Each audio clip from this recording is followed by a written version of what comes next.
Hello friends, बहुत सारे हमारे जो पेशेंट्स हैं उनका एक सवाल होता है, क्या पैरालिसिस यानी लकवे से बचा जा सकता है। तो इसका जवाब है जी हाँ, बिल्कुल बचा जा सकता है। तो यहाँ पर सवाल आता है कि कैसे बचा जा सकता है, इसका सॉल्यूशन क्या है। देखिए, इसके लिए सबसे इम्पॉर्टेंट पॉइंट है कि अगर आपको बीपी रहता है, अगर आप एक शुगर पेशेंट हैं, अगर इन दोनों में से कोई एक समस्या भी आपके साथ है तो सबसे पहला चांस आ जाता है कि आपको लकवा हो सकता है, आपको पैरालिसिस हो सकता है।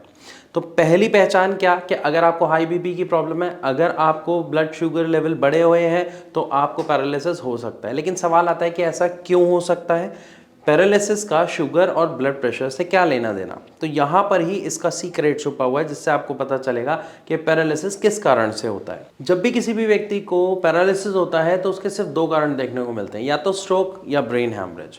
इसको इजी करके समझाता हूँ। मान लीजिए जब किसी व्यक्ति को शुगर की समस्या है तो उसके जो ब्लड शुगर लेवल है वो बढ़े हुए हैं। अगर वो बढ़े हुए हैं, इट मीन्स उसका जो ब्लड है वो क्या होता जा रहा है, दिन पर दिन थिक होता जा रहा है, मोटा होता जा रहा है। क्यों? क्योंकि जब हमारे ब्लड में शुगर की मात्रा बढ़ने लग गई, आप एज्यूम कीजिए पानी है, पानी में आप शुगर मिलाए जा रहे हैं, घोले जा रहे हैं, तो क्या होगा, क्या जो पानी की कंसिस्टेंसी है, जो वो पानी जितना पतला था उतना ही रहेगा या चाशनी जैसा थोड़ा सा थिक हो जाएगा? हो जाएगा। इसी तरीके से सेम काम होता है हमारे ब्लड के साथ, वो थोड़ा सा थिक हो जाता है। और थिक होने के साथ साथ क्या होता है कि उसमें थक्के बनने लग जाते हैं। यानी मान लीजिए ब्लड फ्लो कर रहा है, अब ब्लड इतना मोटा है, इतना गाढ़ा हो रहा है कि वो किसी आर्टरी के साथ, किसी नस के साथ थोड़ा सा टच हो गया। टच होने के बाद वहां पर धीरे धीरे और खून इकट्ठा होता गया और वो एक खून का थक्का बन गया। ब्लड फ्लो होने के कारण क्या होता है कि वो जो थक्का बन रहा था वो छूट के ब्लड के साथ दोबारा फ्लो होना शुरू हो गया। और जब ये खून का थक्का आपकी बॉडी में जो ब्लड फ्लो हो रहा है उसके साथ फ्लो होते होते आपके दिमाग के किसी हिस्से में चला जाता है और वहां पर अटक जाता है, जहां पर उसके आगे ब्लड को फ्लो नहीं होने देता, ब्लड जाने नहीं देता, तो वहां पर आपको स्ट्रोक की प्रॉब्लम देखने को मिलती है, यानी पैरालिसिस का अटैक आपको देखने को मिलता है। तो पहला कारण आपको समझ आया। दूसरे कारण की अगर मैं बात करूं, अगर आपका बीपी बढ़ा रहता है, हाई बीपी की समस्या है, तो उसकी वजह से अगर आपके दिमाग की कोई नस फट जाती है तो उसको कहा जाता है ब्रेन हैमरेज। लेकिन हमारा सवाल क्या था कि इससे कैसे बचा जा सकता है। तो पहली चीज़ आप समझ लीजिए कि अगर आपको हाई बीपी या शुगर है तो आपको अपने शुगर के लेवल को कंट्रोल करके रखना है, ताकि आपकी बॉडी में खून के थक्के ना बने और आप पैरालिसिस से बच जाएं। सेकेंड थिंग, अगर आपको बीपी है तो आपको अपने बीपी को कंट्रोल रखना है, अपनी डाइट पर कंट्रोल रखना है, ताकि आपके बीपी की वजह से आपके दिमाग की जो नस फट जाती है, जिसकी वजह से ब्रेन हैमरेज होता है, वो आपको ना हो। लेकिन अगर मान लीजिए ऐसा देखने को मिल रहा है कि किसी को ब्लड शुगर की वजह से खून के थक्के बन रहे हैं और पैरालिसिस अटैक हो जाता है, जैसे ही पैरालिसिस अटैक आया वहां पर क्या कंडीशन है कि पेशेंट को बचाया जा सकता है पैरालिसिस से?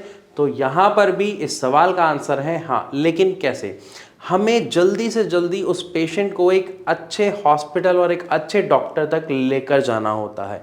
मैं ऐसा क्यों कह रहा हूं? क्योंकि जब भी एक पैरालिसिस पेशेंट को या जिसको पैरालिसिस का अटैक आया है उसको हॉस्पिटल लेके जाते हैं तो उसके दिमाग का एमआरआई करते हैं। एमआरआई से क्या पता चलता है कि पेशेंट को समस्या किस चीज़ की आई, स्ट्रोक की आई या ब्रेन हैमरेज की। अगर ब्रेन हैमरेज की समस्या है तो पेशेंट को ठीक कर पाना नामुमकिन हो जाता है।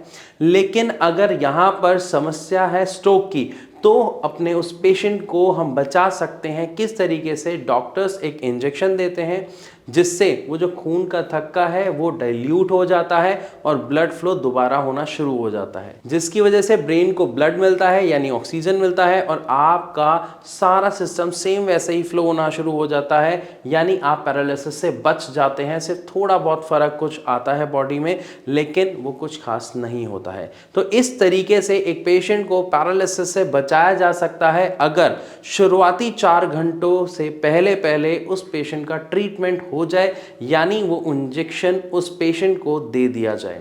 इसीलिए एक सही डॉक्टर, एक सही हॉस्पिटल की बहुत इंपॉर्टेंस है, जो हमें पता होना चाहिए। लेकिन आप अपने आप को बचा सकते हैं अपने आप को इस पोजीशन पे लाने से पहले, यानी अपने शुगर के लेवल मेंटेन करें, अपना बीपी मेंटेन करें और अपने आप को पैरालिसिस जैसी गंभीर समस्या से बचाएं। मैं आशा करता हूँ ये वीडियो आपको पसंद आई होगी। अगर हाँ तो इसको ज़्यादा से ज़्यादा शेयर करें, लाइक ज़रूर करें। ऐसी और इन्फॉर्मेटिव वीडियोज़ के लिए हमारे चैनल को अभी सब्सक्राइब करें।